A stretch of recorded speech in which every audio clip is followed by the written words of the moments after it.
if invoices are piling up, like they have to be done somewhere, you end up working nights to do that. You end up working nights to catch up. And if you're working nights and weekends, that's, because the fires are burning, like something is raging so brightly.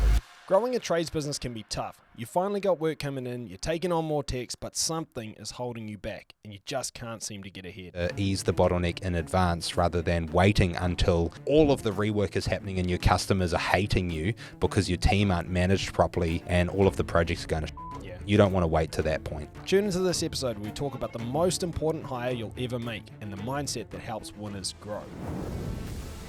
All right. Welcome to the Profitable Tradie podcast. I'm your host today, Phil Smith, and we are here with our Director of Coaching, the illustrious Cam Hill. Great to have you here today, Cam. Happy to be here, mate. Excited to be in the studio. Yeah, man. Great to have you here. Obviously, Cam is the absolute genius behind our entire coaching program.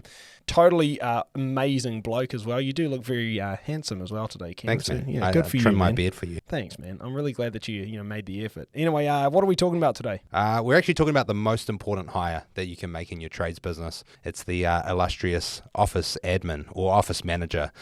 Look, it's one of those roles that is honestly fraught with fear, trepidation. There's lots of thoughts and beliefs that go in behind making the investment. We want to dig into the fear that sits behind it, the mindset of this and how this plays out and how it plays out into future investments as well, but also digging into what you can do, how it's going to benefit you. Really excited to get into this one, man. Yeah, man. I've got a story to kick us off.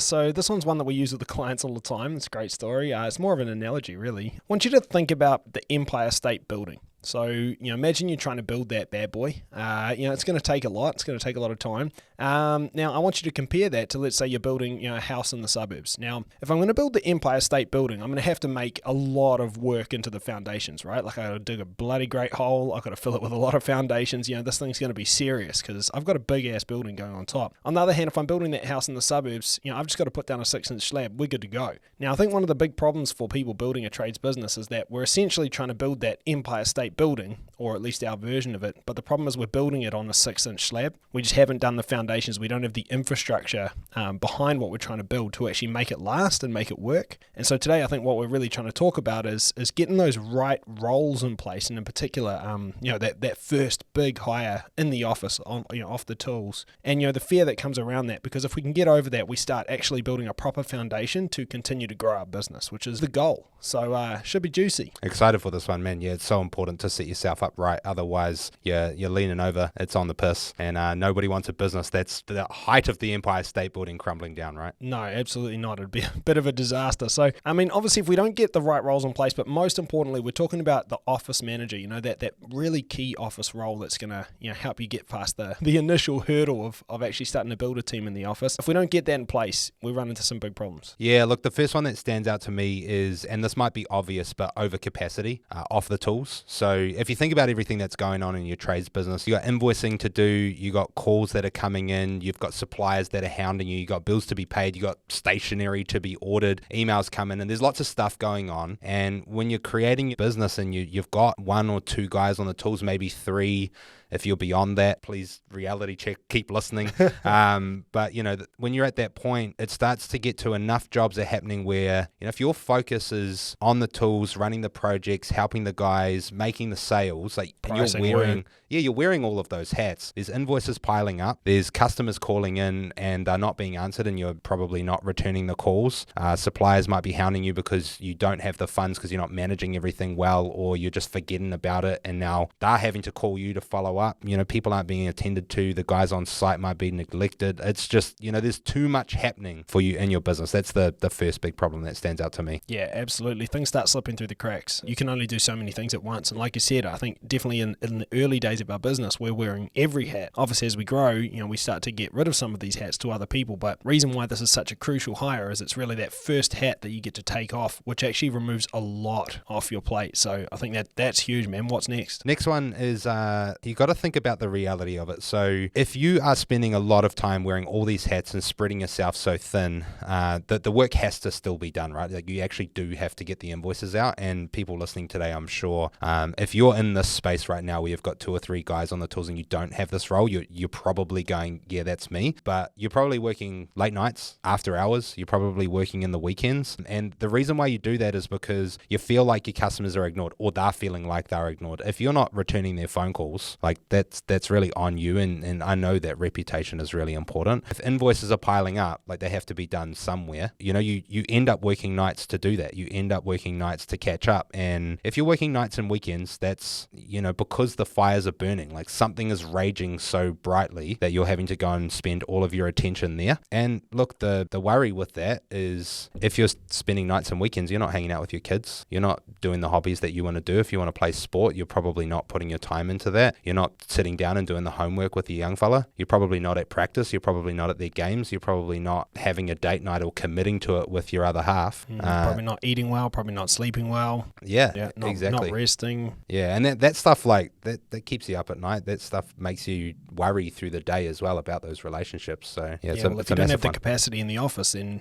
all of this stuff still needs to be done. And we do have a lot of people that will come to us and they say, "Oh no, I only work 40 hours a week in the field." And then they'll be like, yeah, but obviously I do a bit of work every night. Saturday morning, I'm sitting at the computer and getting this stuff done, and but it's not really work. It's just me cleaning up all the loose ends. But I'm like, well, hey man, that is still work. You're working. You're just doing that entire office role after hours, which is not ideal because you miss out on a lot. So what's the next problem? Next one is the feeling of overwhelm. Most people have been there one state or another. You can feel really overwhelmed by this. Like honestly, this actually drags into falling out of love of your business. If you are spending 70 hours a week because you don't have this capacity and you're not, like, why do you set up a business? You do it for freedom, you do it for the cash coming in, but ultimately it's so you can live the life that you want to live, right? You want to spend the time with your family, the time with your friends, the time doing stuff that you love. And if it's working against you, or you're feeling like it's working against you, you can really fall out of love with this really quickly. And then you can go into Monday and not want to be there. Yeah, or Tuesday or Wednesday for that matter. Yeah. And what does this lead to ultimately, man? Dude, it's costing you money. Like this is really hitting the bank account. Like you are stuck because you can't grow past that point, and it's lost revenue. It's obviously lost profit at the end of the day. You're not sending invoices out. The cash isn't coming in for the work that you've done as well. So it really just hits the bottom line. It hits your bank account, and it goes back to what we were talking about before. Like when you don't have money in their bank account, you're up at night at 3 a.m, you're overwhelmed, you're out of love with your business. So the problems really compound. It's pretty disastrous. Yeah, man, big time. Whereas on the other hand, if we get this office role sorted, get someone in there and actually create some capacity, big upside. Yeah, man, massive. Look, invoices out on time. Every call that's coming into the office is answered. Great customer experience. That's leads captured. That's bills paid on time. Look, if all of that's happening, you're getting a better sleep. You're doing your hobbies. You're spending time with your family, your friends. You're at the sports games. Straight up, you're not stuck anymore. Like this is giving you the capacity to grow through where you're at. That's more excited about business. If you got money coming in, if you got everything under control, like you'd love to show up on that Monday or the Tuesday or Wednesday, right? And all of the stable revenue, the profit coming in. Honestly, at the end of the day, sure, you invested in that overhead, but you made the profit back and some, right? I think this is really important because you can see that each one of these actually feeds into the next, and I think again, I think a good place to start with this discussion would be, what are the big reasons that you see that people don't actually get help in the office? Because I think there will still be people listening saying, hey, all these upsides sound great. I am experiencing some of these problems, but... And I think that but is really what this all hangs on. So like, what's the biggest reasons that you see that people don't actually go ahead and get the help they need? The first most common one is I can't afford it. What would you say to that? You can't afford not to. Absolutely. Yeah. Should we explain that a little bit? Yeah, absolutely. So, the reason why you're saying that you can't afford it is because of all of the problems we just talked about. The reason for it is because you don't have the money in your bank account. But the reason for that is because, one, the clients that are calling in wanting to work with you aren't actually being attended to, so you're losing those jobs, because if you don't get back to them, they'll just go to somebody else. If you do the work for them, then and the invoice doesn't go out, then they won't pay it. And so there's this big lag effect in between when you take the call, you pay the guys, you pay for the materials, and you get the money into your bank account, and you're living in this large cash gap. If people aren't paying you, there's no one following up on debts. And so one, the revenue isn't coming in. Two, when you actually generate the revenue, the cash isn't coming in. So no wonder you feel like you can't afford it. That makes a lot of sense. But when you get somebody in to do this sort of stuff for you, it's improving your revenue, improving your cash collection. Like that's the thing that's going to make you afford that person and a hell of a lot more. Well, not to mention, I mean, even just if you think about the amount of inquiries you need to respond to, well, if you get to them faster, if you actually get to them all, you respond to more of them and you respond to them quicker, you convert more of them, you get more jobs, you get more revenue, you get the same gross profit, hopefully, if you're pricing for profit. And that pays for the extra overhead as well. And it allows you to take on more tradesmen as well, so that you can actually boost that revenue, you can take on more work. And so I think a lot of the time there is that fear around the overhead, because we say, well, I've got to take on some more overhead, some more fixed costs, there's going to be the expense of paying this person. But having that person allows you to actually do a lot more in your business, to get more jobs done, make sure that they're all invoiced. You're not looking at every new job, every new project as, well, then I'd have to take on more tradesmen. There'd be so much more to do and I can't keep up. I already can't keep up. Instead, you're like, well, I can keep up now, so I can chase those extra jobs. I can take on more tradesmen because every extra person, every extra job is not an extra headache. So yeah, and as a result, like you actually pay for the person very easily, some, because you create that base. So that's huge. What would be another big reason people don't hire? I don't know what they'll do. Oh yeah, that's big. And that comes up. Look, it's second to I can't afford them, but it does come up quite frequently. Look, the thing is, at the end of the day, is there's a really good chance that you won't have a perfectly laid out JD with exactly what they're going to do and when, and know how long each task is going to do. Fine. But there's so much more than what you think. Do you want me to rattle off some random stuff just to start to get the brain going? Yeah, go for it, man. Look, they can do payroll for you. They can do invoicing for you. They can answer the phone. They can return phone calls. They can follow up on invoices. They can reconcile invoices. They can pay bills and suppliers. They can get your vehicle regos done, your warrant of fitness if you're in New Zealand. They can check job management software data. They can follow up on your guys to make sure they've done their time cards, their photos, their notes, their materials logging, and there's so much. Yeah, they can do your back costing. I mean, they can really do anything you want them to do if you teach them, right? Yeah, if you teach them.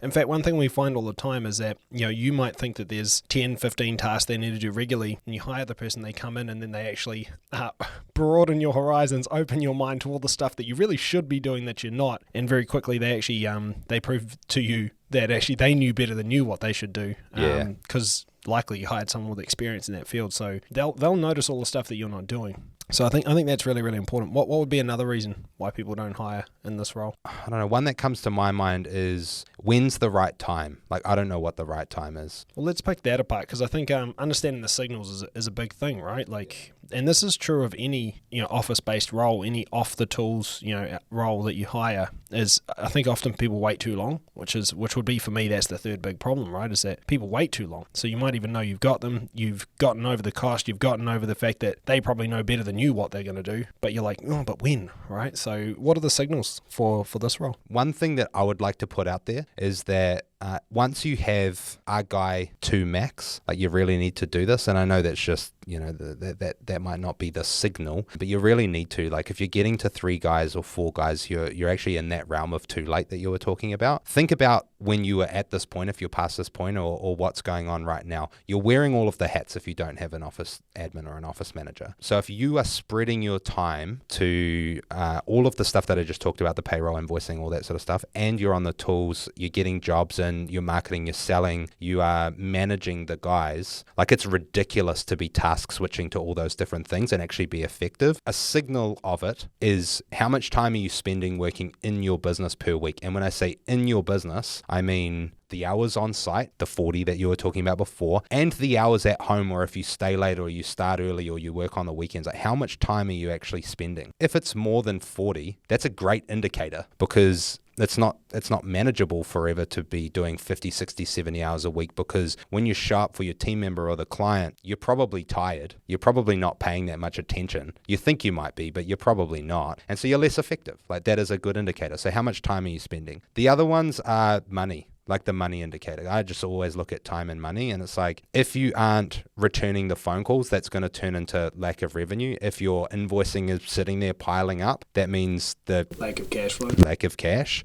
or people aren't actually paying when you've sent the invoice, lack of cash. Those time and money indicators are really important. You don't have it on lock anymore. You don't have it all under control. And so those are your signals to get on top of this now. Yeah, I think that's massive. I think a big thing with the timing as well is that people will often equate the amount of time that they're spending outside of what they would call their normal week. So, for example, I'm working 40 hours a week, on the tools. I'm out in the field that 40 hours, and I put in some time at night and in the weekends, and all up that comes to about 20 hours that's spent doing office work. And I might say, well, look, it's only 20 hours. So hiring someone who's full time, I'm going to hire them for say 40 hours a week. There's only 20 hours of stuff to do. I think what I would say to that is no. You're only doing 20 hours of it, but there'll be more. There will be more that you're just actually not getting to, not doing, not being timely enough with, that you don't even know about. And so just firstly, there'll be more. Secondly, is when you hire someone for 40 hours a week, they're actually not going to do 40 hours of work. I mean, by the time someone uses the bathroom a couple of times a day, eats, has a coffee, has a walk around the block, has a 5-minute scroll on Facebook, all of those kinds of things, attends 1 or 2 meetings with you, because you'll need some meeting rhythms, obviously, with this person, so that, you're across what needs to be done. By the time all of that happens, 40 hours becomes 28 pretty quick. And so the thing is, if you're doing 20 hours of work, actual work, outside of your normal hours, then trust me, that's pretty much a full-time employee. It's just that you used the bathroom and ate and walked around the block and stuff during the day, and then this person, obviously would do that during the day as well. So I think the thing is don't equate the amount of hours that you're working in the nights and the weekends to the total amount of hours that this person needs to be employed for. It will not be the same. So if you're putting in a few hours every night, trust me, there's a full-time role in here. I think that's the first thing to understand. Yeah. And I think everyone holds on too long. Rule of thumb, if you're at the point where you're like, man, I really, really need this role, I'm starting to feel burnt out or experiencing any of these problems that we talked about earlier, like working nights and weekends, feeling like you're over capacity, things slipping through the cracks, feeling out of love with your business. If you're feeling all that stuff, you're already past the point where you should have hired this person. So get on and do it. So I think definitely understanding those signals is huge. So where do we start? Because I think, again, if we're looking at actually hiring this role, hopefully we've done a good job of convincing you to do it if you haven't already done this. Where do we start? Because obviously there is going to be that nagging question. What do they do? How do I know how to put this together? How do I tell them what to do? Yeah, look, I obviously went through and rattled off a bunch of things that they could do before, but we often talk about this tool called task analysis. And really what you're doing there is exclude all of your on-tools work and just look at every single task, not function, but task that needs to be done in the office. And when you do this yourself, think about everything that you do and then think about everything that isn't being done. Or isn't being done right, whatever. And if you just look at those categories and just write down anything that comes to mind, take half an hour and just sit there with a pen and a piece of paper or your computer and a spreadsheet or a Word document, whatever, and just write down every single task and include all of the things that you do. If you are doing the social media posts on Facebook and Instagram and TikTok, write that down. If you are doing answering the phone calls right now, write that down. If there's something that's not happening that needs to happen because you've heard it somewhere else, you've listened to it on this podcast, whatever it is, write that down as well, and you'll end up having a big list of tasks that need to happen off the tools. And when you're at this point and you're hiring this first person, what is the stuff that could be delegated to them? So maybe it's the things that have the lowest value. We often talk about the $20 an hour tasks, and all we're saying with that is you as the business owner should be focusing on the most important things that need to happen that move the needle the furthest in your business, and delegate the stuff that has lower value, lower impact, or honestly the shit that you hate. Well, any of it, right? I think often we go to the stuff which seems low value first. But some stuff actually is high value. Like if you're chasing up debtors, massive. That's a very high value task, but you might hate doing it. So cool, you can give that to them too. Now, obviously, there might be some stuff that doesn't make a lot of sense to go to them. Like if you said, hey, I want my office manager to price all my work, you're my office admin. That might not work. I mean, it could. We've seen it work before. But, it might not work. It's a bit more of a specialized skill. But the reality is if you could get somebody to do the more admin side of stuff that you're currently doing, if they're organizing all the vehicle registrations, all the maintenance on the vehicles, if they're the one who's pushing the Google reviews from your clients, if they're following up the debts, if they're paying the bills, if they're paying payroll, if they're organizing your calendars, if they're, et cetera, et cetera. If they're doing all of that, well, then could you price more work? Because you're not spending time on that. Well, you could. Well, if you price more work, would you win more work? Well, you would, just by law of average. And if you won more work, could you take on more guys to get that work done? Well, then you could. Well, cool. So you could grow your business if you weren't wasting time doing all this stuff that this office admin could do. And so I think, again, it's quite a general role. There's a lot of stuff that they could do here. And I think you'll find you'll fill that very quickly. So when you do that task analysis, it's what's all the stuff that you do that isn't in the field, isn't on the tools? Write it all down and just circle as much of it as that you possibly can that either you don't want to do or it's a lower value task. Group it all together and try to hire that person, because often, a lot of it's actually quite simple. It just takes time. And so having somebody who can come in and actually, spend time on that is going to create a lot of capacity in your business. So great place to start, man. What do you talk, we talked earlier about not trying to get it perfect before we hire. So obviously part of that's the job description, but what about, training? Obviously one thing I hear, I wouldn't know how to train them, or how to make them do stuff.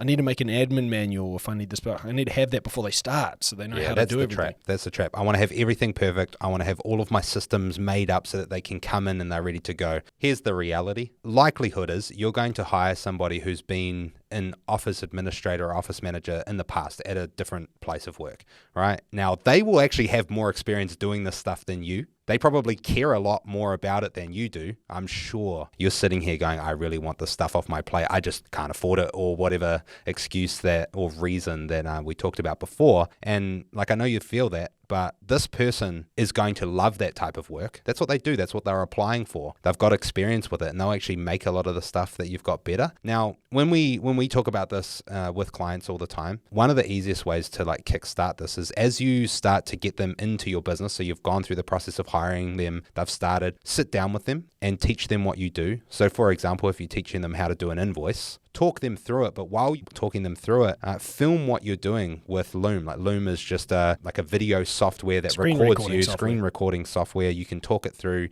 they can hear it. The process is just talked through. Yeah, so it records your screen as you do a computer-based function, but it also has your face just down in the corner, and also records your voice while you're talking. So you're explaining what you're doing while you do it on the computer. It records the whole thing and all of your narration. And obviously spits that out into a video at the end. So as you're going through your processes, you'll be able to say, hey, this is how I do this. You record it once. They can now watch that video every time they do it until they're proficient. That's pretty much the easiest way. Most likely, that person's going to watch you do it and go, why do you do it that way? That sucks. You should do this instead. And probably improve your process, in which case you're like, cool, well, why don't you show me and ask me any questions along the way that if you get stuck, and we'll record you and make that the process, because they could do it better. I remember at boot camp recently, one of the events we run with our clients, and one of our clients, John, from Jam, and he was talking about batch payments. Do you remember? And he was saying basically in his accounting software, he's going through and he's going through with his admin, making all these individual payments, and she's like, why don't you just batch pay it? And he's like, oh my gosh, brain explosion.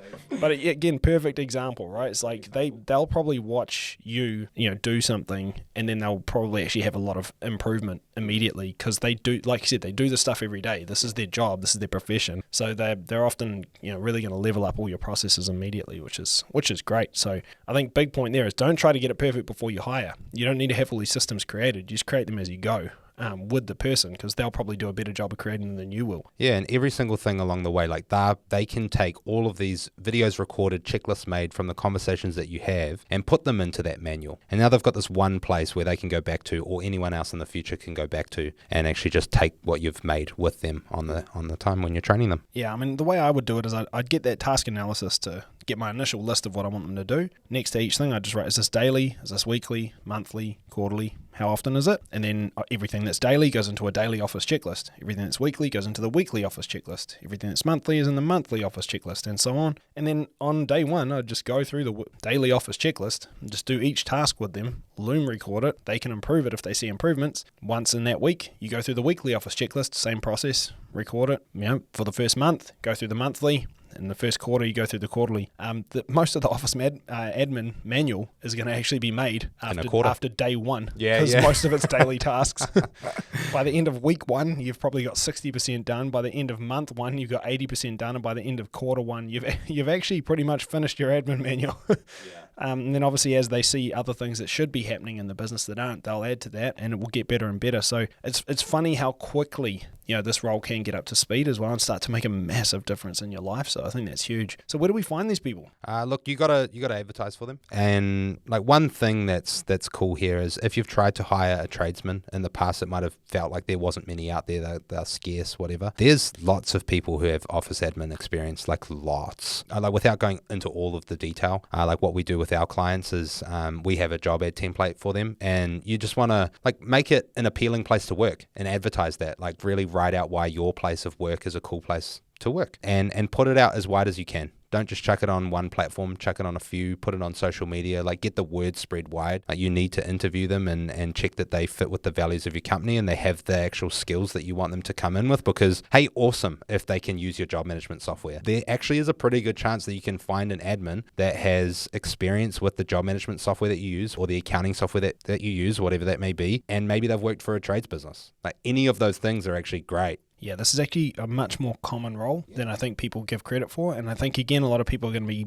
listening and thinking, yeah, but why would this person who's such a badass want to work for me? I'm just a small business. I'm like, actually, there's a lot to be gained from that, because if they're working in a bigger, more established business or maybe something more corporate, they'll be looking at this going, well, I'm just a number here, but if I come and work for you, I can really help you build this thing. Like, that's exciting. Like, you actually have a lot to offer here, and it's going to be a massive pivotal point in the growth of your business, and they can be part of that and be there from the start. So it's actually a lot more attractive than I think we give credit for, and they have so much control and autonomy. So that's, again, really attractive to these people, but they're everywhere. And like you said earlier, if you've tried hiring before, maybe for tradesmen, technicians, and you found that really hard, well, it can be difficult, right? Like good tradesmen are kind of like public toilets. They're full of crap or they're taken. So it's not like that with admin stuff. Like you really can find a great admin manager, office manager, a lot easier, and they'll come with a lot of skills, and obviously use your hiring process. So we teach our members a 11-step hiring process. Won't get into that today. There's obviously other episodes on that, but if you hire right, find the right fit, find the right skill set, get them on board. They'll probably get up to speed really quick. And again, remember, this is probably going to be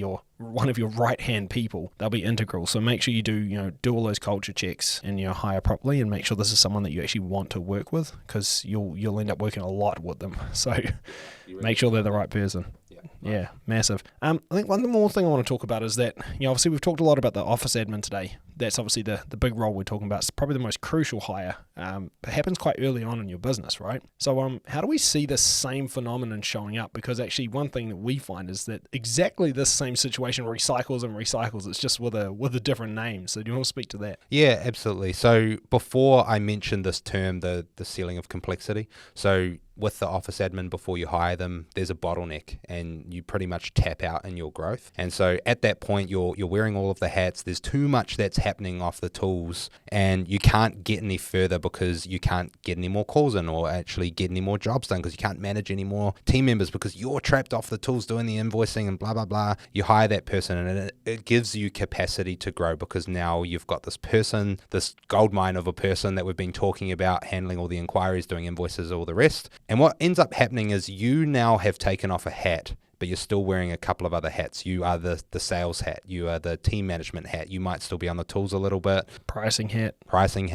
You're wearing these hats, and eventually you're going to get to this point where you've got a bunch of team members on the tools that you're in charge of. You're managing the projects and managing them. You're still pricing, you're still selling, and you get to another ceiling of complexity where you've got too many people on the tools to be able to manage them effectively. You're spinning too many plates and they're starting to wobble. Either the pricing's not being done because you're managing the team too much, or you're not managing the team enough and you're abdicating that because you're spending all of your time selling and pricing. And so you're at this ceiling again where quality drops, rework goes up. Yeah. And you're at that ceiling, and effectively you're at another bottleneck, and you need to solve that through another investment into your overheads. And that's an operations manager. And that is systematic. We've seen this so many times again and again. And you end up easing that bottleneck by getting the operations manager, and you get to another bottleneck soon, which is you've got too much pricing to do and you're doing the sale. Well, now you got that ops manager, you can take on more tradesmen, techs, so then you start getting more guys in the field, and then now this is all growing, but now you need to keep them busy, which means you need to do twice the pricing to actually win the amount of work to keep them busy, and now you're bottleneck there.